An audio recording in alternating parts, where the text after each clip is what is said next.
Wala nang atrasa ng pagtaas ng NAIA Terminal Fee ngayong buwan. Paano nga ba ito makakaapekto sa mga biyahero lalo pat 4 months na?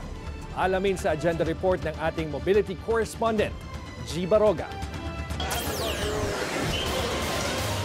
May mga tumututol man, tuloy na ang nakatakdang pagtaas ng passenger service charge o terminal fee sa NAIA simula September 14. Ayon sa operator nito na New NAIA Infracorp o NNIC ni ultra-bilyonaryo Ramon Ang, first time itong mangyayari sa loob ng 2 dekada. Dagdag pa nito, government-mandated ang pagtaas sa ilalim ng administrative order na nilabas ng Manila International Airport Authority na aprobado ng DOTR. Nireview rin ito ng Asian Development Bank na advisor ng gobyerno. Lahat ito ay alinsunod sa Public-Private Partnership Concession Agreement para sa NAIA modernization. Nang may magprotesta laban sa pagtaas ng terminal fee sa labas ng SMC office, ito ang naging sagot ni RSA. Bakit di kayo nag-rally nung tinaasan yung rate ng Clark to 900 pesos? Yung Cebu Mactan, 1,000 pesos. Yung Bohol, yung lahat ng airport tumaas na, pati Kalibo.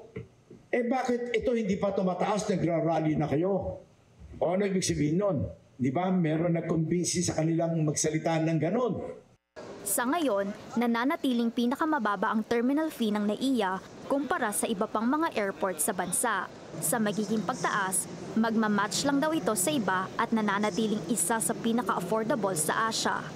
Sa latest comparison ng NNIC, naglalaro sa 315 hanggang 365 pesos ang terminal fee sa local airports, 25 to 75 pesos na mas mababa sa 390 pesos ng NAIA.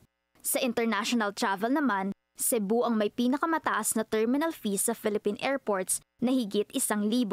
Mababa rin ang terminal fee ng NAIA na 950 pesos kung ikukumpara sa Singapore, Phnom Penh, Hanoi at Bangkok.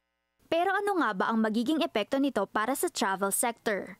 Philippine Travel Agencies Association PRO and Geron Travel President Chal Del Rosario says she wouldn't classify this as good or bad. It's really about how the usage will be. We are pretty much all okay with the increase and we understand the need for it to be able to fund facilities, improvements.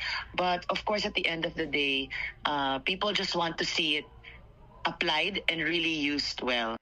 Para kay Lontok, may mga improvement naman sa NAIA mula nang i-take over ito ng NNIC, gaya ng pagpapaganda sa mga pasilidad at pagtanggal sa x-ray machine sa pagpasok sa loob ng airport. Ilan sa kanyang mga nais pang makita ay ang connectivity sa mga terminal, wider spaces at improved services. Payo rin niya sa mga babiyahe during the holiday break, plan your travels early and book with reputable and accredited travel agents of airlines para makaiwas sa scam. Huwag din kalimutang i-voice out ang opinyon sa social media pagdating sa mga serbisyo dahil nakikinig naman daw ang mga otoridad.